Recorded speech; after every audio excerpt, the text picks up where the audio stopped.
आपल्या देशामध्ये अनेक प्रकारचे मसाले आहेत. म्हणूनच आपल्या प्रत्येकाच्या घरात सुद्धा वेगवेगळे प्रकारचे मसाले असतात. त्यातलाच एक प्रकार म्हणजे दालचिनी. हा मसाला असा आहे जो आपल्या प्रत्येकाच्या घरात तर असतो, पण त्याचा वापर मात्र कमी केला जातो. दालचिनी हे उष्ण आहे, तीक्ष्ण आहे, म्हणजेच दीपन आणि पाचन करणारी आहे, भूक वाढवणारी आहे. दालचिनी हे त्याच्या विशिष्ट गुणधर्मामुळं आपल्या आतड्यातील चिकटपणा कमी करतो. त्यामुळे आतडे स्वच्छ होतात. म्हणून आपल्या शरीरातला मेटाबॉलिक रेट वाढतो आणि एकदा मेटाबॉलिक रेट वाढला की आपल्या शरीरातलं विकृत मेदाचं पचन होतं, फॅट्सचं पचन होतं आणि वजन कमी होण्यास मदत होतं. दालचिनी ही आपल्या शरीरातली इन्सुलिन सेन्सिटिव्हिटी वाढवते. त्यामुळे आपल्या शरीरातली ब्लड शुगर लेवल कंट्रोल राहण्यास मदत करते.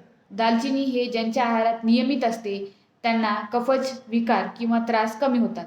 जसं की सर्दी, खोकला, दमा हे सगळी कफेज विकार आहे.